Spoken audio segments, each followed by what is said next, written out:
उधर प्रधानमंत्री नरेंद्र मोदी और ममता बनर्जी पश्चिम बंगाल में अपनी लड़ाई में व्यस्त हैं, तो इधर दक्षिण भारत के राज्य केरल में कांग्रेस अपनी सरकार बनाने की तैयारियां कर रही है। हमारे देश की मीडिया खबरें वही दिखाती हैं जहां मनोरंजन ज्यादा होता है।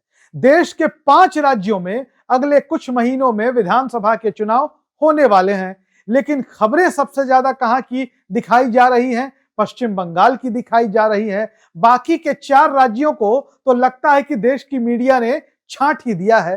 खैर, देश की मीडिया कुछ भी करे, हम आपके सामने लगातार खबरें पेश करते रहेंगे, आंकड़ों और विश्लेषण के साथ, निष्पक्षता के साथ।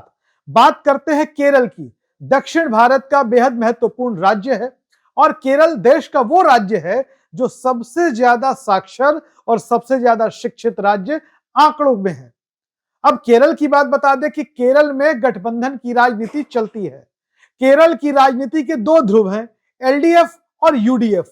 एलडीएफ यानी कि लेफ्ट डेमोक्रेटिक फ्रंट और यूडीएफ यानी कि यूनाइटेड डेमोक्रेटिक फ्रंट। एलडीएफ का नेतृत्व सीपीएम करती है और यूडीएफ का नेतृत्व कांग्रेस करती है। इन दोनों गठबंधनों में कई सारे छोटे छोटे दल, धड़े और मोर्चे शामिल हैं। केरल में फिलहाल लेफ्ट की सरकार है और एलडीएफ गठबंधन के साथ वहां सरकार चला रहा है, जबकि कांग्रेस के नेतृत्व वाला यूडीएफ फिलहाल केरल में विपक्ष में है। अब पिछले दिनों केरल में लोकल बॉडी के चुनाव हुए, स्थानीय निकाय के चुनाव हुए, नगर निकायों के चुनाव हुए, पंचायतों के चुनाव हुए, और जब यह चुनाव हुए तो उसके नतीजों में कांग्रेस बहुत भारी बढ़त बनाई हुई थी। कांग्रेस ने सत्ताधारी एलडीएफ को पीछे छोड़ दिया और कांग्रेस का गठबंधन यूडीएफ आगे निकल गया। और इतना ही नहीं, अकेले कांग्रेस केरल पंचायत और स्थानीय निकाय के चुनाव में सबसे शानदार परफॉर्मेंस करने वाली पार्टी के तौर पर आगे आई। अब आपको बताते हैं कि केरल का गणित क्या है। केरल में विधानसभा की कुल 140 सीटें हैं। अब सरकार बनाने के लिए यहां 71 सीटों की जरूरत होती है। अब पिछले विधानसभा चुनाव की यानी कि 2021 के नतीजों की बात करते हैं। 2021 में जब विधानसभा के चुनाव हुए, कांग्रेस ने खूब मेहनत करी थी वहां पर। और आपको बता दें कि उस वक्त राहुल गांधी केरल के वायनाड से ही सांसद थे। जब राहुल गांधी अमेठी से चुनाव हारे तो केरल के वायनाड ने ही उनको लोकसभा पहुंचाया। और इस बार भी राहुल गांधी ने वायनाड सीट छोड़ी तो प्रियंका गांधी जो कांग्रेस की महासचिव हैं, वो वायनाड सीट जीतने में कामयाब रही। तो केरल से कांग्रेस और गांधी परिवार का कनेक्शन हमने आपको बता दिया। अब 2021 के विधानसभा चुनाव की बात करते हैं। नतीजे क्या रहे? 140 में 99 सीटें एलडीएफ यानी कि लेफ्ट के गठबंधन एलडीएफ को आया और एलडीएफ सरकार बनाने में कामयाब रही। और कांग्रेस के गठबंधन को सिर्फ 41 सीटें आई, सिर्फ 41। 99 लेफ्ट को, लेफ्ट के गठबंधन को, और 41 कांग्रेस के गठबंधन को। लेकिन बात यहीं पर समाप्त नहीं होती है, हमें आंकड़ों की ओर जाना होगा। जब हम आंकड़ों में जाते हैं तो आपको बताते हैं कि आंकड़ों में स्थिति यह थी कि सीट भले ही 99 आ गई एलडीएफ को, लेकिन वोट उन्हें मिले 45% के करीब।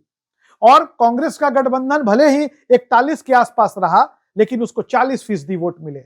वहीं बात कर ले भारतीय जनता पार्टी की भी। भारतीय जनता पार्टी केरल में धीरे धीरे अपनी मौजूदगी दर्ज करा रही है। वो भी वहां एनडीए का गठबंधन बना रही है और इस गठबंधन को विस्तृत कर रही है। भारतीय जनता पार्टी ने हालिया नगर निकाय चुनाव में सफलता पाई और तिरुवनंतपुरम जैसी बड़ी सीट पर उनकी जीत हुई, उनका मेयर बना, नगर निगम में उनको बहुमत मिला। हालांकि भारतीय जनता पार्टी के रास्ते में अभी कांटे बहुत हैं।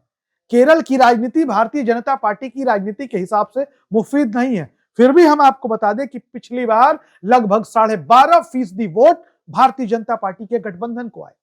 अब हम कांग्रेस की बात करते हैं। बीते कई चुनावों में कांग्रेस की बड़ी हार हुई और आपको बता दें कि बिहार चुनाव में कांग्रेस की हार हुई, महाराष्ट्र नगर निगम के चुनाव में कांग्रेस की हार। हालांकि महाराष्ट्र में जितनी बड़ी हार कांग्रेस की बताई जा रही है, उतनी कांग्रेस की हार हुई नहीं। उद्धव ठाकरे की शिवसेना और शरद पवार की एनसीपी, इन दोनों ने कांग्रेस को अकेले छोड़ दिया। फिर भी कांग्रेस अकेले लड़के जो 4, मैं आपको बता दूं कि कुल 29 नगर निगमों में चुनाव हुए थे। 24 पर भारतीय जनता पार्टी के मेयर बन रहे हैं, 5 पर कांग्रेस के मेयर भी बन रहे हैं। मतलब बीजेपी के बाद अगर किसी का प्रदर्शन रहा है महाराष्ट्र में तो वो कांग्रेस का रहा। खैर, बात करते हैं केरल की। राजनीति में कभी अवकाश नहीं होता और राहुल गांधी निरंतर मेहनत करते हैं।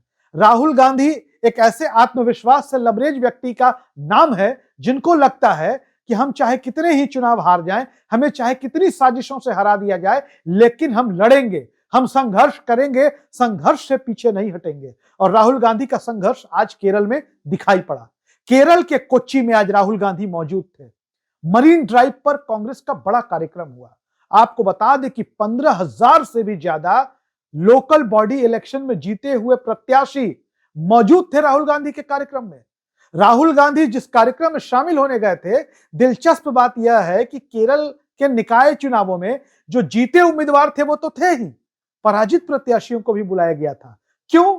क्योंकि कांग्रेस समझती है, राहुल गांधी समझते हैं कि चुनाव हारने वाले भी उम्मीदवार की ताकत कम नहीं होती है। और ये जो लोग जीते हैं और जो लोग हारे हैं, ये दोनों ही कांग्रेस पार्टी के लिए एक अनमोल धरोहर कार्यकर्ता हैं। कांग्रेस किसी को खोना नहीं चाहती, राहुल गांधी किसी को पीछे करके नहीं चलना चाहते, क्योंकि जो जीता, जो हारा, जो भी कांग्रेस के टिकट पर लड़ा, वो कांग्रेस का अपना वफादार सिपाही है, कार्यकर्ता है। और इस 15,000 लोगों की भीड़ में राहुल गांधी ने केरल विजय का संदेश दिया। और आपको बता दें, इसका नाम दिया गया था महापंचायत। और ये जो महापंचायत हुआ, इसको विजयोत्सव यानी कि विजय का उत्सव नाम दिया गया। और इस विजय उत्सव कार्यक्रम के बाद राहुल गांधी ने केरल के कांग्रेस नेताओं के भीतर वो जोश, वो ऊर्जा भर दी है जो वहां 10 साल से चले आ रहे लेफ्ट के शासन को खत्म कर कांग्रेस की सरकार, कांग्रेस गठबंधन यानी कि यूडीएफ की सरकार बनाने के लिए राहुल गांधी ने एक नया आंदोलन कह दे, मुहिम कह ले, छेड़ दिया है। अब केरल की राजनीति में क्या होगा ये तो नतीजों के बाद पता चलेगा, लेकिन राहुल गांधी ने केरल विजय के लिए मेहनत की शुरुआत आज से शुरू कर दी है। बाकी आप क्या सोचते हैं केरल विधानसभा चुनाव को लेकर, हमारे वीडियो को लेकर अपनी राय कमेंट बॉक्स में जरूर लिखें। हमारे चैनल को सब्सक्राइब करना ना भूलें। धन्यवाद।